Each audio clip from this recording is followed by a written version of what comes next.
Muito bem-vindo, muito bem-vinda à TV Canção Nova, de modo particular nesse programa Manhã Viva. Para você que está nos ver pela primeira vez, esta é a comunidade Canção Nova que evangeliza através dos meios de comunicação. E um desses meios é a televisão Canção Nova, que chega até si. O nosso fundador é Monsenhor Jonas Abib. E este canal de televisão, como toda a comunidade Canção Nova, vive da divina providência. São os nossos benfeitores que permitem que tudo que é realizado na nossa comunidade chegue a tantas pessoas, alcancem tantos corações e transformam vidas. Quantos testemunhos de graças recebidas através deste meio de comunicação. Então, muito obrigado pela sua presença. Eu convido você também a ser um benfeitor. E eu já digo, se você não conseguir acompanhar nesta manhã todo este programa, que é mais do que especial, você pode aceder ao YouTube e você vai lá digitar Manhã Viva Portugal. Lá tem diversos conteúdos à sua disposição sobre igreja, sobre saúde, sobre a melhor idade, sobre a infância. São diversos temas que vai lhe ajudar, com certeza. E hoje nós estamos nesse programa para falarmos do tema Nossa Senhora da Conceição. Mulher, mãe e rainha, 375 anos de coroação de Nossa Senhora da Conceição como padroeira de Portugal. E temos aqui conosco um convidado que veio de longe, que veio de Vila Viçosa para estar conosco. É o doutor Carlos Felipe. Seja muito bem-vindo. Muito obrigado. Que bom tê-lo aqui conosco. Muito obrigado. Eu convido o senhor também a nos acompanhar agora juntos nesta oração que nós vamos fazer, dedicado a Nossa Senhora da Conceição. Então vamos lá rezar. Imaculada Conceição, puríssima filha de São Joaquim e de Santa Ana, vós fostes educada em um lar santificado pelas bênçãos de Deus Todo-Poderoso, que vos limpou da mancha original, a fim de que em vosso ventre se fizesse carne seu Filho muito amado, nosso Senhor Jesus Cristo. Maria, Virgem Santíssima, Mãe de Deus e dos homens, ouvi a prece. E arrependido de meus pecados, eu vos dirijo humildemente, confiante em vosso amor, em vossa bondade. Senhora da Conceição, refúgio dos pecadores, lançai vosso olhar misericordioso sobre o meu lar, cobrindo com os vossos puríssimos manto esta casa, defendendo-a dos ataques dos inimigos, visíveis e invisíveis, amparando meu esposo, meus filhos, infundindo paz, contentamento, alegria nos corações de todos os meus entes queridos. Guiai os meus filhos pela senda do bem, da virtude, da honestidade, mantendo-os fiéis aos ensinamentos de vosso divino Filho, nosso Senhor Jesus Cristo, preservando-os do pecado, dos vícios e da má conduta, inspirando-lhes o amor no trabalho. Senhora da Conceição, nunca se ouvi dizer que fosse desamparado quem houvesse implorado o vosso auxílio. Tenho fé que também não serei desamparado, que ouvires a minha prece e me lançareis sobre o meu lar as bênçãos que vos suplico. Imaculada Conceição, ouvi o meu apelo. Santíssima Virgem Maria, atendei-me. Mãe de Deus, amparai-me, a mim e a todos os de minha família. Ó Maria, concebida sem pecado, rogai por nós que recorremos a vós. Ó Maria, concebida sem pecado, rogai por nós que recorremos a vós. Ó Maria, concebida sem pecado, rogai por nós que recorremos a vós. Então foi no dia 25 de março de 1646 que o rei Dom João IV consagrou os seus reinos e senhorios a Nossa Senhora da Conceição, representada numa escultura existente no Santuário de Nossa Senhora da Conceição de Vila Viçosa. Por provisão régia, Nossa Senhora foi proclamada a padroeira de Portugal. E a partir de então, não mais os monarcas da dinastia de Bragança voltaram a colocar a coroa real na cabeça. Esta aqui é uma frase que podemos ler na página de apresentação do site do Congresso Mulher Maria Rainha, 375 anos da coroação de Nossa Senhora da Conceição como padroeira de Portugal. Estamos aqui, então, com o Dr. Felipe, que veio de Vila Viçosa e vai falar um pouquinho para nós sobre o Instituto da Padroeira de Portugal para os estudos de Mariologia. O que é o Instituto? Quando nasceu o Instituto e como é que ele nasce? Seja bem-vindo mais uma vez. Muito obrigado pelo convite. E o Instituto constitui-se de uma razão fundamental. Durante vários anos, pessoas próximas da Igreja e alguns da própria Igreja questionavam-se da necessidade de uma representação de uma entidade que estivesse dedicada aos estudos da Mariologia e do fenómeno religioso da sua padroeira. Acontece que em 2015, num congresso internacional organizado em Paris, estiveram presentes representantes das diversas padroados de cada país e Portugal não se fez representar. Acresce para além disso que foi nessa altura publicado, foi lançado um dicionário mariano sobre a Virgem Maria e que Portugal estava localizado numa das páginas, através da Santíssima Virgem de Fátima, num espaço muito reduzido. E foi tudo isso que teve e que motivou um grupo de pessoas a reunirem-se e a pensar como representar da melhor forma uma entidade que estudasse este fenómeno religioso em torno da padroeira de Portugal e que juntasse também esta disciplina, que é a disciplina da Mariologia. E foi assim que se reuniu vontades de norte a sul de Portugal, representantes que se juntaram no dia 1 de dezembro de 2017 e constituíram uma associação sem fins lucrativos que tem exatamente como nome Instituto da Padroeira de Portugal para os estudos da Mariologia. Mas também nós queremos saber, esse instituto, como é que ele está organizado? Qual que é a missão específica desse instituto? É só fazer o estudo da Mariologia ou ele tem uma amplitude maior? O Instituto tem uma vocação cultural. É essa a principal matriz do Instituto. O Instituto é constituído por diversos órgãos, tem os seus órgãos sociais e tem um conselho científico internacional. E é a partir desse organismo, portanto, esse órgão científico, que são definidas as áreas temáticas para serem desenvolvidas nos anos seguintes através do Instituto.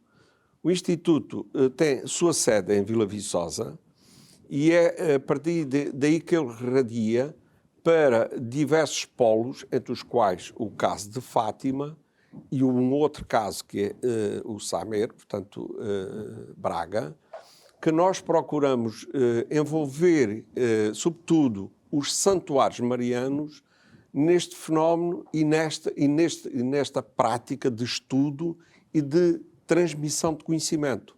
Portanto, o Instituto, o que é que desenvolve? Desenvolve uma área de investigação, essa área de investigação produz resultados e depois transforma-os numa divulgação cultural.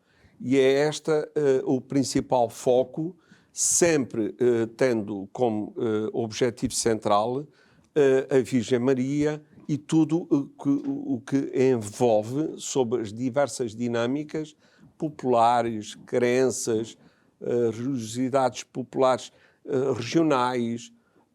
Enfim, há uma série de áreas que têm vindo a ser selecionadas com o objetivo, no futuro, serem desenvolvidas diversas temáticas a partir deste centro que é a Virgem Maria.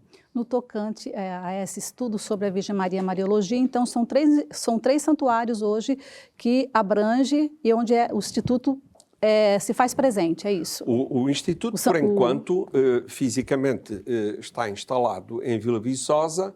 O que nós procuramos, em parceria com os santuários, quer de Fátima, quer de o Sameiro, quer todos os outros dos quais nós temos vindo a estabelecer contactos, uma relação de proximidade com o objetivo de cooperar.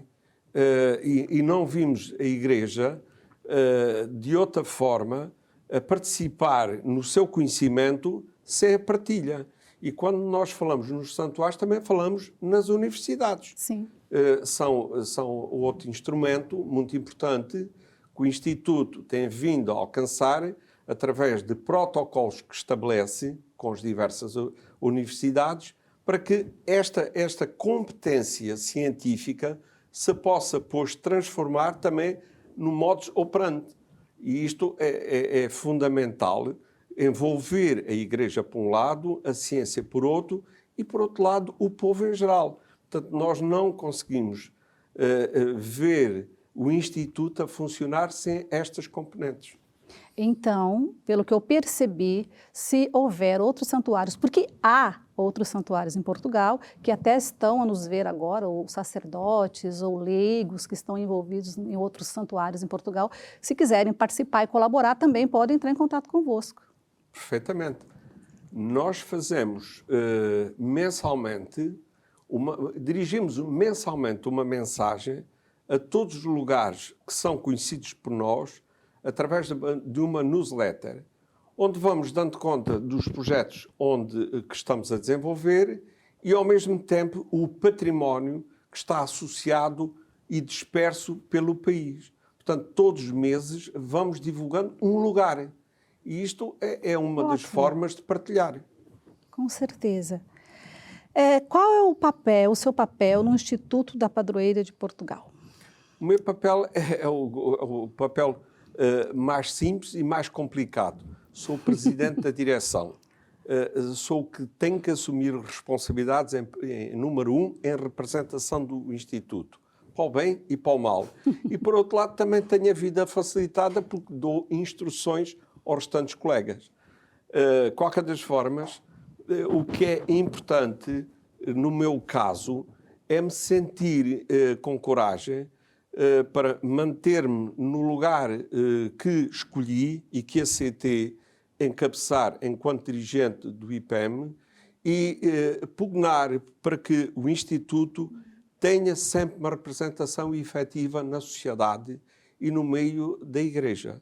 Portanto, o Instituto vive da sua comunidade, da sua pequena comunidade, que são os seus associados, para o universo de todos os que são crentes pela Virgem, todos os que são muito entusiasmados pela história da arte, pela história, para as diversas dinâmicas. Portanto, nós, quando estamos a falar no Instituto da Padroeira de Portugal, nós não estamos a falar no Instituto religioso.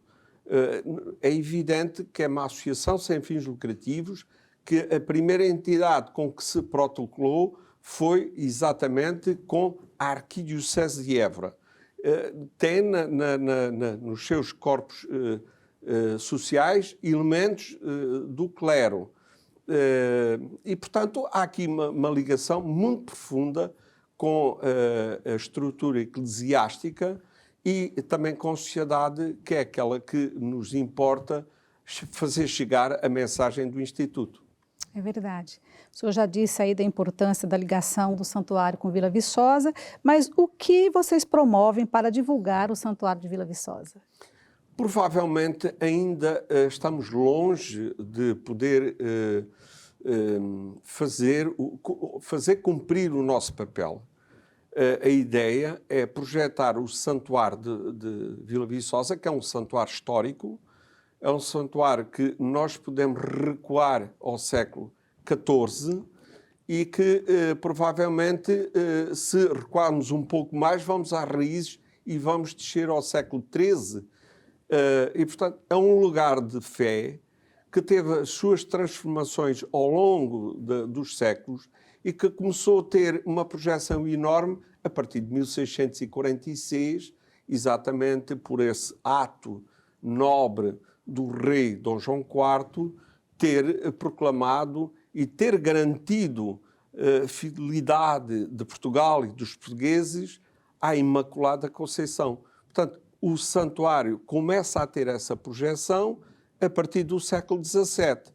É evidente que está longe de ser um santuário de multidões, tal como nós conhecemos Fátima ou como conhecemos outros santuários marianos de grande projeção. Mas a verdade é que ele toca os portugueses na essência. E este fenómeno vai perder algum sentido, sobretudo com o aparecimento da fé e da dedicação a Fátima.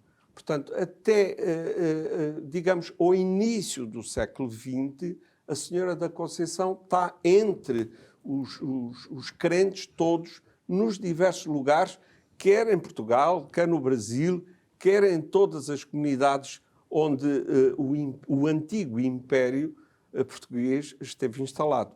E, portanto, é uma raiz de profundidade. Há aqui uma ligação muito profunda de crença, de devoção e também de uma matriz cultural em que os portugueses nunca esqueceram a Senhora da Conceição. E está muito por estudar o fenómeno que foi as grandes peregrinações ao longo do século XX, e foram várias, peregrinações nacionais, e que tiveram uma projeção até internacional, que chegou ao Vaticano, que foi muitas vezes noticiado. Projetos feitos. E quais os projetos em andamento? Bem, há diversos projetos que nós estamos todos com eles a iniciar. E aquele que vamos provavelmente deixar um marco na história do Instituto é exatamente a realização deste Congresso Internacional. O Congresso que se realiza entre o dia 24 e o dia 26 de março, aqui no Santuário de Fátima, digamos que é um marco que vai definir para o bem e para o mal, um antes e um depois do IPEM.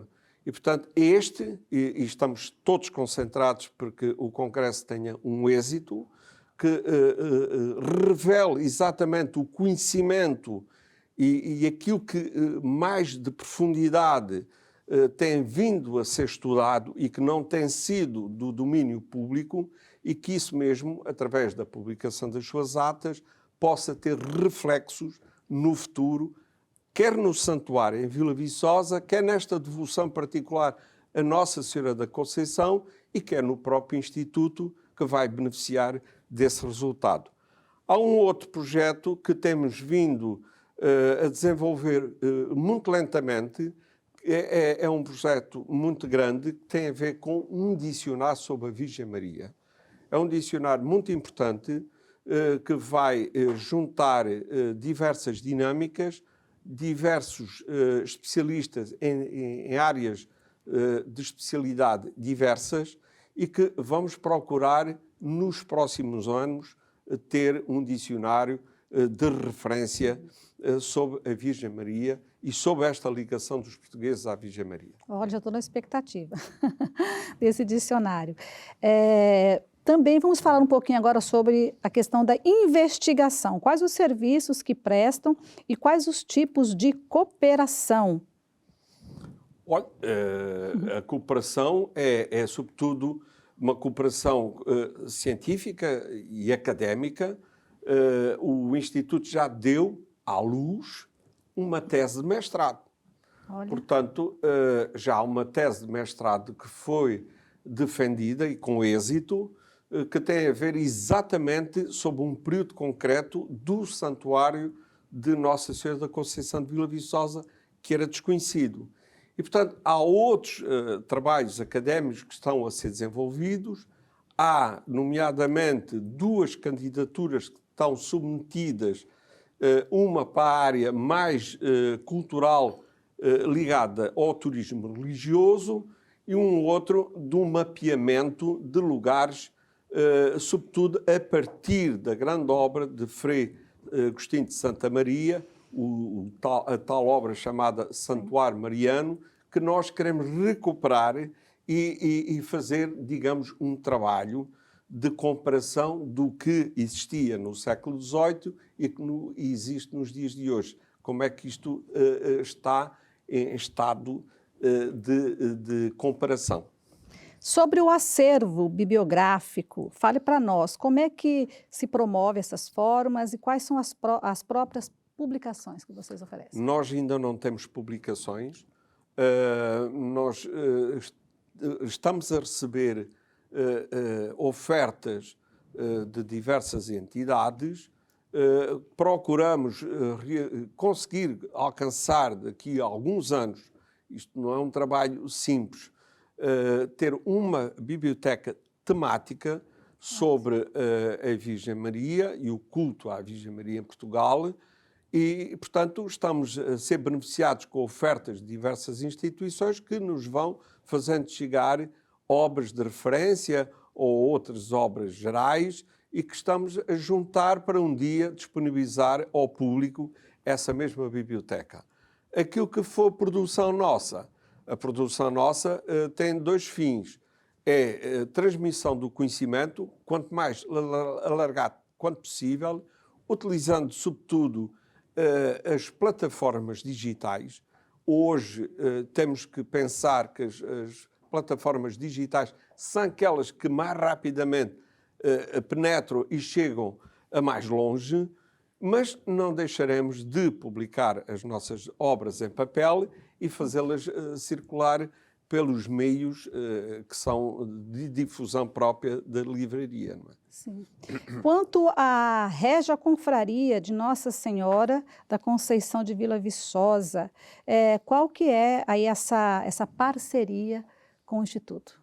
Bem, a Régia Confraria de Vila Viçosa é uma confraria secular, é aquela que provavelmente foi fundada no Nova Espreira. Tudo nos leva a crer que assim foi. E que tem uma importância extraordinária para o santuário, uma vez que é ela que se ocupa de guardar aquele património, de estimar, de conservar, de olhar para ele, por aí fora.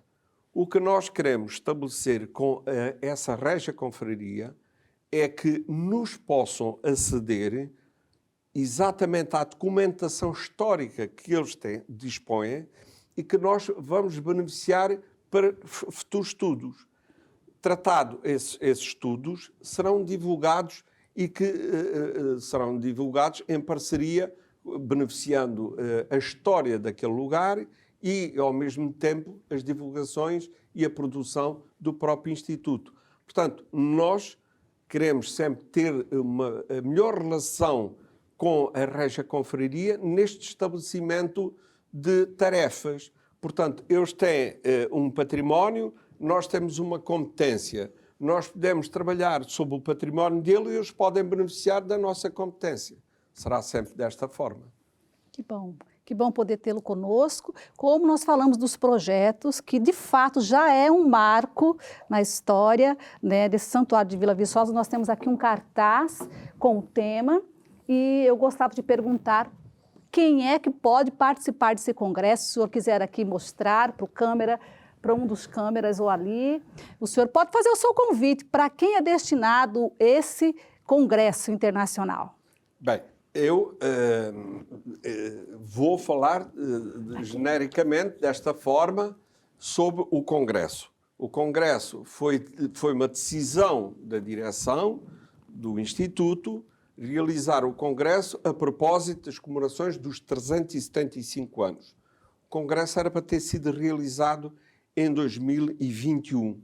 As circunstâncias que todos sabemos que ficámos não foi possível realizar o Congresso em 2021. O Congresso tinha sido definido para ser realizado em Vila Viçosa e faria todo o sentido, porque a sede da Padroeira de Portugal é exatamente em Vila Viçosa. E devido às circunstâncias em que todos estamos a viver, circunstâncias de saúde e de princípios que temos que cumprir de acordo com regras que são estabelecidas, chegámos à conclusão que Vila Viçosa não tinha uma capacidade para um congresso desta dimensão ser realizado lá. E foi daí que nós decidimos, nós, direção, decidimos colocar o assunto à comissão organizadora do Congresso e aos nossos parceiros e encontrar a melhor solução. Portanto, foram várias propostas colocadas, digamos, em cima da mesa e optámos por aquela que achámos que faria mais sentido, escolher Fátima como centro para a realização do Congresso.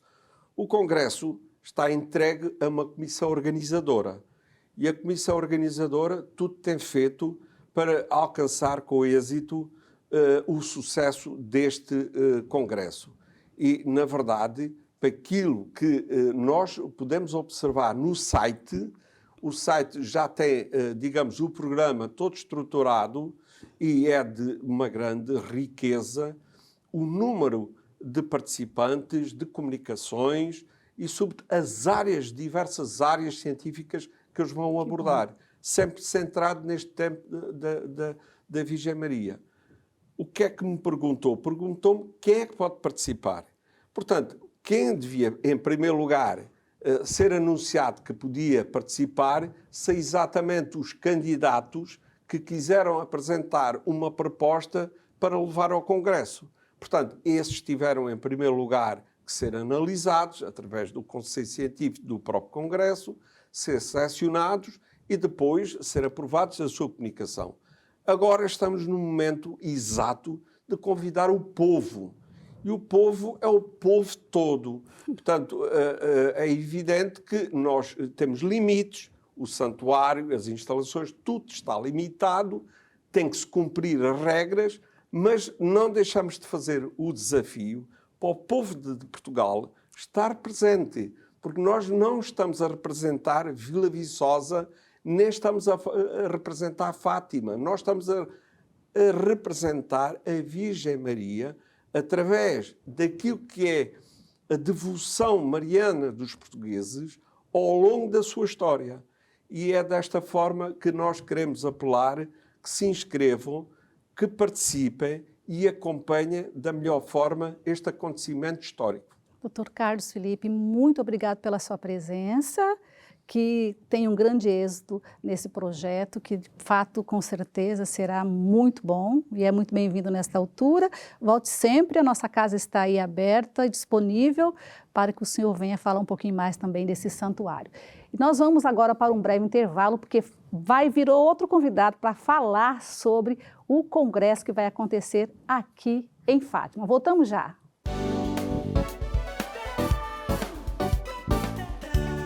Estamos de volta no programa Manhã Viva. Que alegria poder tê-lo conosco. Seja muito bem-vindo, muito bem-vinda. Se você quiser ver novamente esse programa, você pode aceder ao YouTube e digita lá Manhã Viva Portugal e você terá acesso a vários temas que está à sua disposição. Hoje, então, nós estamos falando no programa sobre Nossa Senhora da Conceição, enquanto mulher, mãe e rainha, 375 anos da coroação de Nossa Senhora da Conceição como padroeira de Portugal. No primeiro momento, nós tivemos a presença do Dr. Carlos Felipe, do Instituto da Padroeira de Portugal, para os estudos de Mariologia. E agora nós temos uma outra pessoa que vai estar aqui partilhando conosco, que já é um rosto conhecido, não só aqui que vem participar de vez em quando na Canção Nova, mas também muitas vezes você pode acompanhá-lo lá no Santuário de Fátima, fazendo a motivação, como um cristão batizado, leigo, que também colabora no santuário. é o doutor Marco Daniel, não é, que até dispensa, né, apresentações, mas que colabora ali nos estudos do Santuário de Fátima e também é membro do IPPEM. Seja muito bem-vindo mais uma vez. Muito obrigado, é um gosto estar na Canção Nova uma vez mais. Que bom estar aqui conosco. Como o doutor Marco Daniel já esteve aqui, né, outras vezes, mas de maneira especial está para falar conosco sobre o tema Mulher, Mãe e Rainha, 375 anos da coroação de Nossa Senhora da Conceição, padroeira de Portugal. Esse é o tema do congresso que será realizado em Fátima. Qual que é a razão da escolha desse tema, doutor Marco? Bem, eu tenho a grata honra de presidir a comissão que organiza este congresso e que dialoga com uma série de intervenientes, entre eles, em primeira instância, o IPEM na sua direção, que foi quem decidiu fazer este congresso, e depois com aquele que preside a Comissão Científica, que é uma comissão composta por muitos membros de diferentes academias, quer em Portugal, quer fora de Portugal, que é o professor Dr. José Paulo Abreu, cônego da sede de Braga e professor na Universidade Católica Portuguesa, e com ele fazemos aquilo que queremos que seja um congresso internacional que possa fazer o ponto da situação daquilo que são os estudos em torno da figura da Virgem Maria, aquilo que sabemos neste momento, revisitar um tema que já foi explorado, que já foi abordado ao longo de alguns séculos. Na verdade, quando Dom João IV, e é ele talvez o primeiro responsável por estarmos a fazer este congresso, na verdade, quando Dom João IV intitula a Imaculada Conceição de Vila Viçosa, Nossa Senhora da Conceição de Vila Viçosa, Rainha de Portugal, está a fazê-lo de uma forma que tem um sentido religioso, mas também um sentido político para aquela época, e está a juntar a sua voz à voz de muitos monarcas que, por essa altura, se estão a colocar ao lado daqueles movimentos que proclamavam a Virgem Maria como imaculada desde a sua conceição, podemos dizê-lo. E, portanto, este tema, que é um tema tão importante na teologia católica, que dividiu imensas pessoas ao longo dos séculos, ainda hoje há teólogos que não admitem que a Virgem Maria seja concebida sem pecado, portanto, sem mácula, desde a sua conceição. E, portanto, aquilo que dizia é que Dom João IV, quando faz esta proclamação, está a colocar-se ao lado daqueles que entendem que este é um dogma importante, que a Igreja só veio a reconhecer no século XIX e que traz para os estudos muitos interessados em perceber quão importante é este episódio na história de Portugal e se este episódio ainda hoje faz sentido.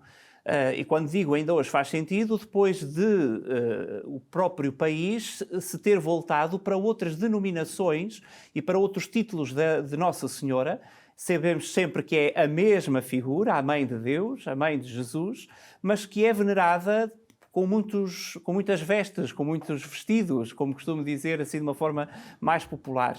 E sabendo que ao longo do século XIX este dogma da Imaculada Conceição teve um desenvolvimento muito grande, não apenas no nosso país, mas por todo o orbe católico, e depois no século XX com Fátima, saber se este tema continua a ser um tema importante.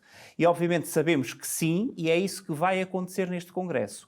Muitos estudiosos de diferentes academias portuguesas, estrangeiras, vêm demonstrar como este tema é importante e vêm demonstrar a atualidade de um tema que continua a interessar à Igreja. E por isso é que é este título, Mulher, a Virgem Maria olhada como mulher, como mãe e como rainha. E nestes três conceitos encontra-se toda uma teologia que interessa ao século XX e, sobretudo, ao século XXI, que é o nosso século. Portanto, estamos a colocar-nos perante algumas questões que são importantes para o Papa Francisco, por exemplo, a questão das mulheres e a dignidade da mulher no século XXI na Igreja e, portanto, perceber como é que a figura de Maria pode continuar a ser olhada, Quando eu dizia que Dom João IV faz um exercício que é religioso, mas também é político, de intervenção na sociedade, este Congresso tem também a função de colocar estes temas perante a sociedade, perante a Igreja e perante a sociedade. A questão da mulher, a questão da mãe.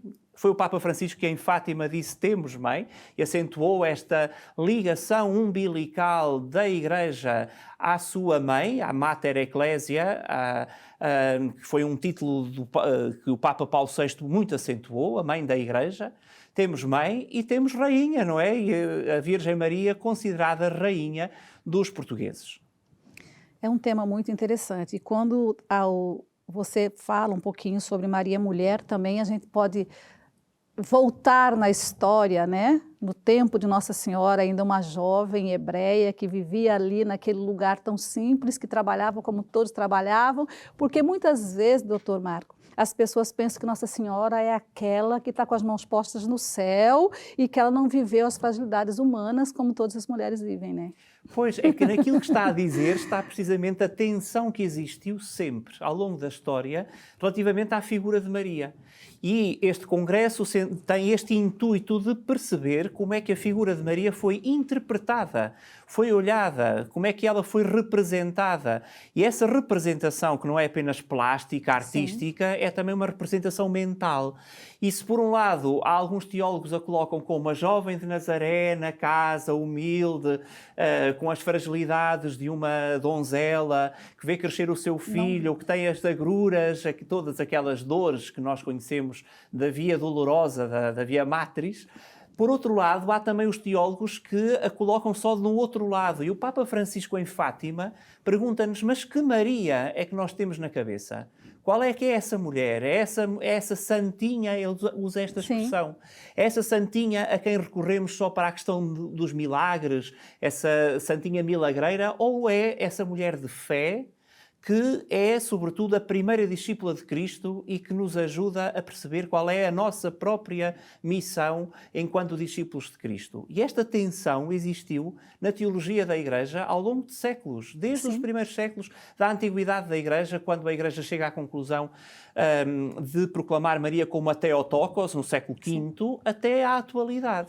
E é isso que vamos aqui procurar perceber com a linguagem académica de cada um dos conferencistas que aqui virá mostrar, a partir do seu caso de estudo, que mulher é essa, afinal, que continua a reunir as atenções da humanidade. Vamos procurar vê-la, então, na sua integralidade.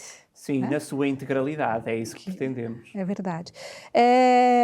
Vamos, então, aqui. Onde será o Congresso? Quais são as temáticas que pretendem abranger?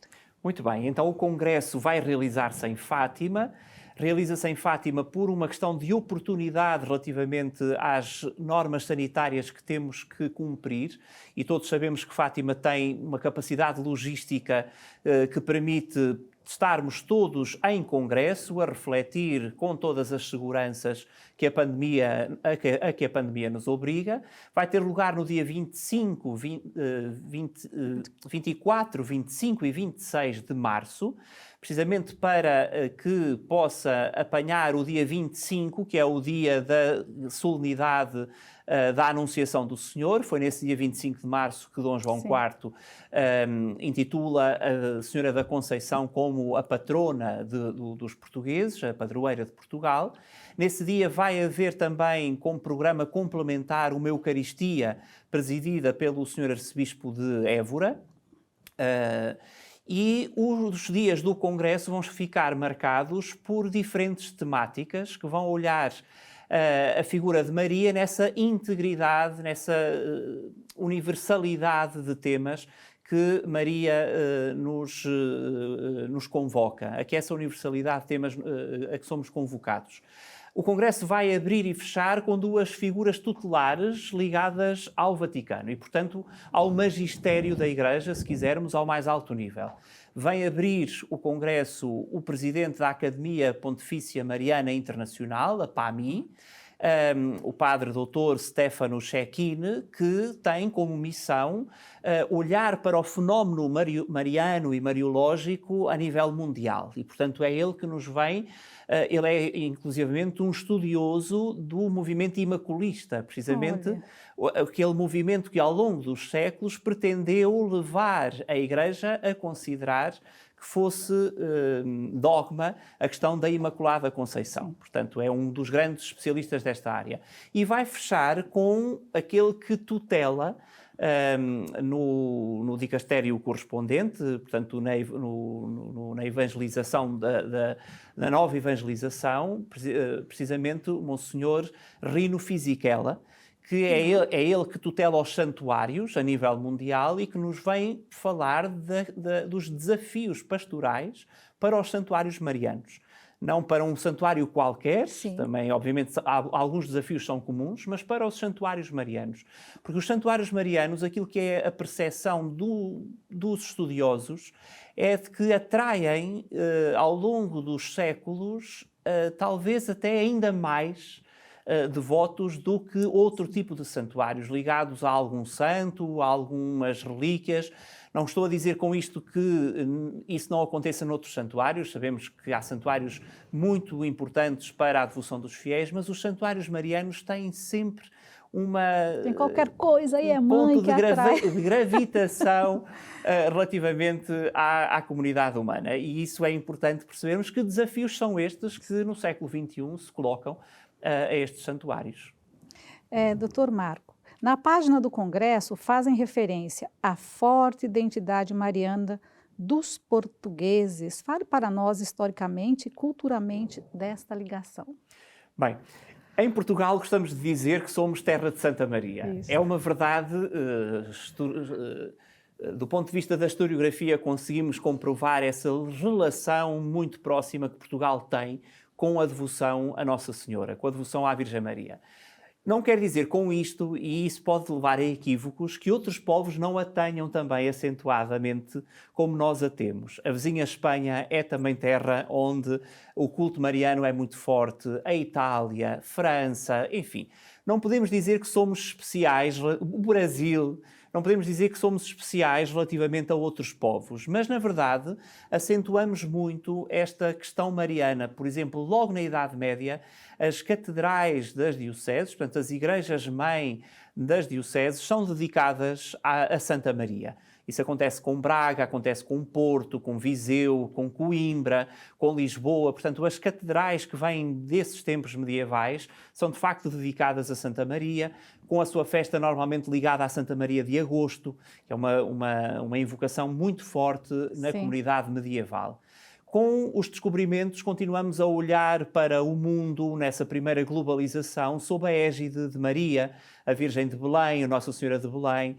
Levamos, de facto, as invocações marianas do território continental para as ilhas, depois para a África, Santa Maria de África, para o Brasil, para a Índia. Podemos dizer que a relação histórica que existe entre Portugal e estas invocações marianas é, de facto, umbilical, é muito, muito estreita, passa por essa declaração de Dom João IV em 1646, passa pelo facto de a Universidade de Coimbra se ter colocado nesse movimento imaculista e de ter, enfim, obrigado os seus lentes, os seus professores a proclamarem o dogma da Imaculada Conceição, isto é, só podia ser professor na Universidade de Coimbra no século XVII quem jurasse que acreditava que Maria tinha sido concebida sem pecado original. Portanto, estamos a falar de um povo, de uma comunidade que tem nas portas das cidades, nessa época,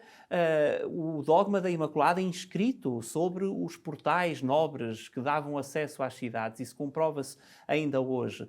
No século XVIII, no século XIX, por exemplo, a Academia Portuguesa da História nasce, e a Presidente da Academia vai estar no Congresso, precisamente a falar dessa relação que a Academia Portuguesa da História tem com a sua padroeira, que é, por decisão de Dom João V, a Imaculada Conceição. Nossa Senhora da Conceição é a padroeira da Real Academia da História em Portugal.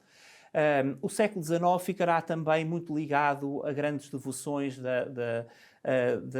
a Nossa Senhora, que vem a ter o seu corolário no Sameiro, depois em Fátima, que é uma explosão sobrenatural para todo o mundo, como sabemos. Portanto, podemos dizer que há esta relação, de facto, muito, muito próxima dos portugueses às diferentes invocações marianas.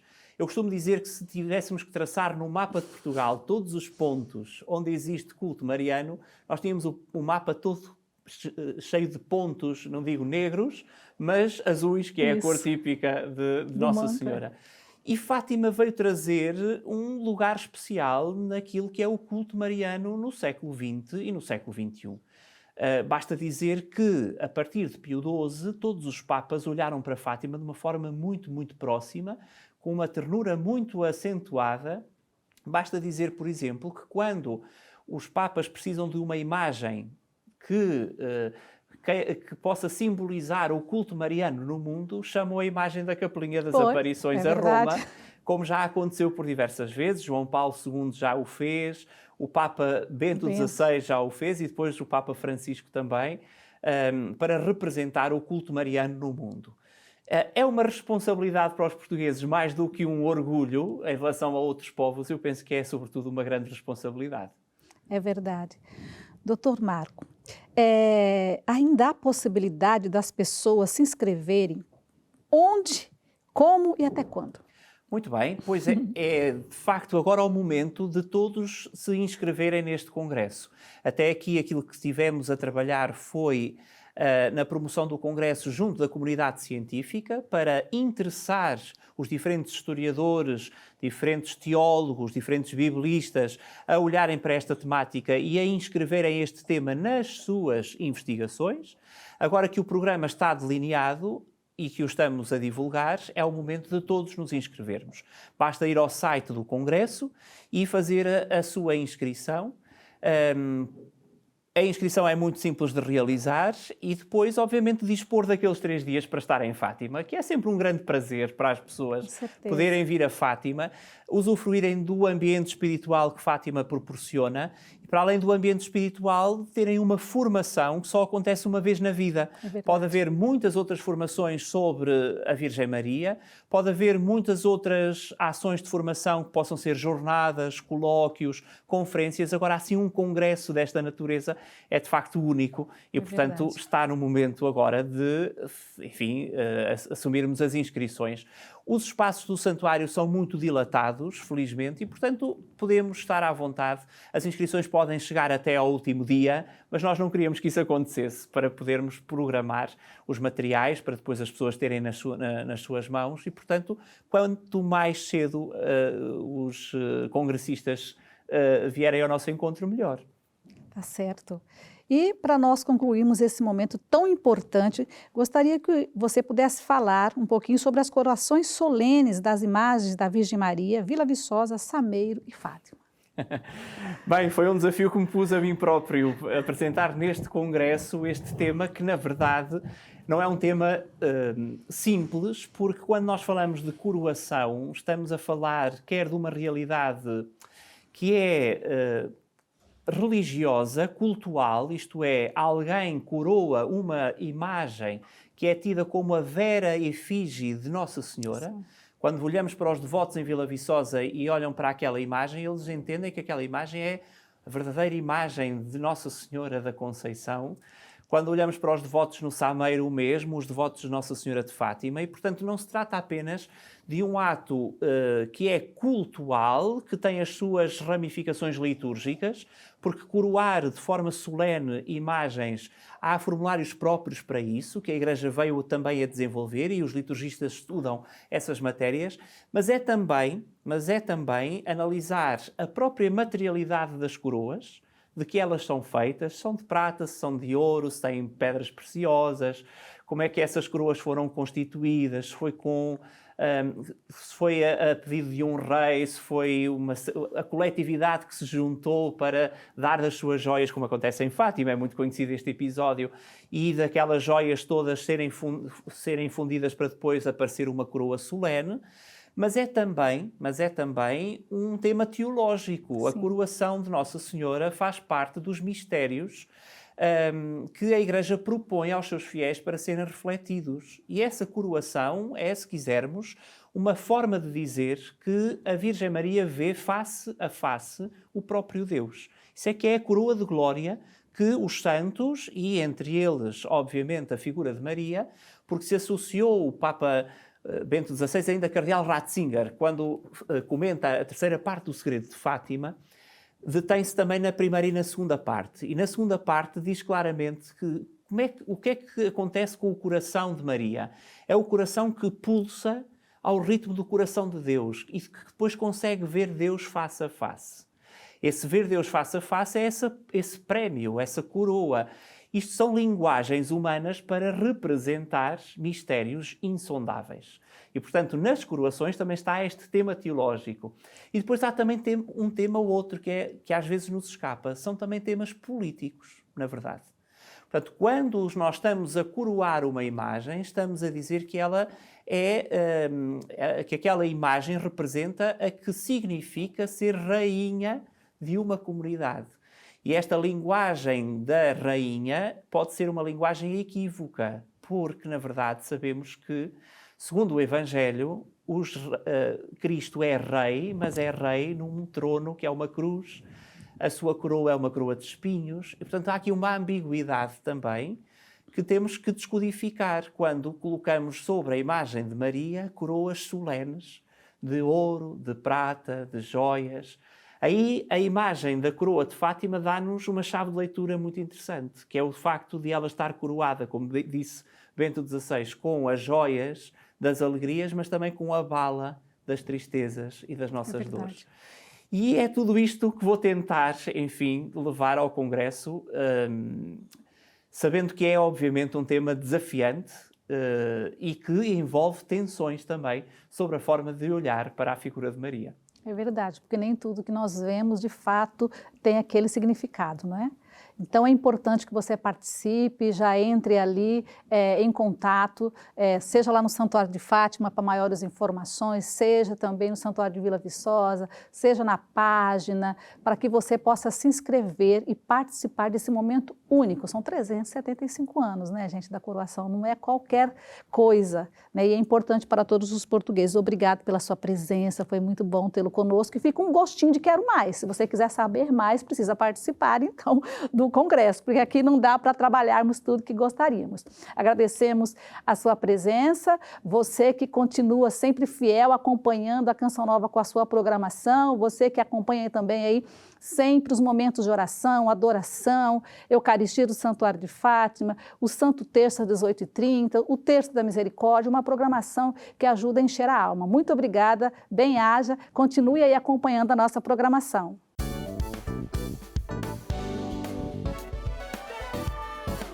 Se gostou deste programa, clique aqui na nossa playlist aqui em baixo para ver outros episódios. Se ainda não subscreveu o nosso canal do YouTube, faça-o já clicando neste botão aqui do lado e será logo o primeiro a saber todas as novidades.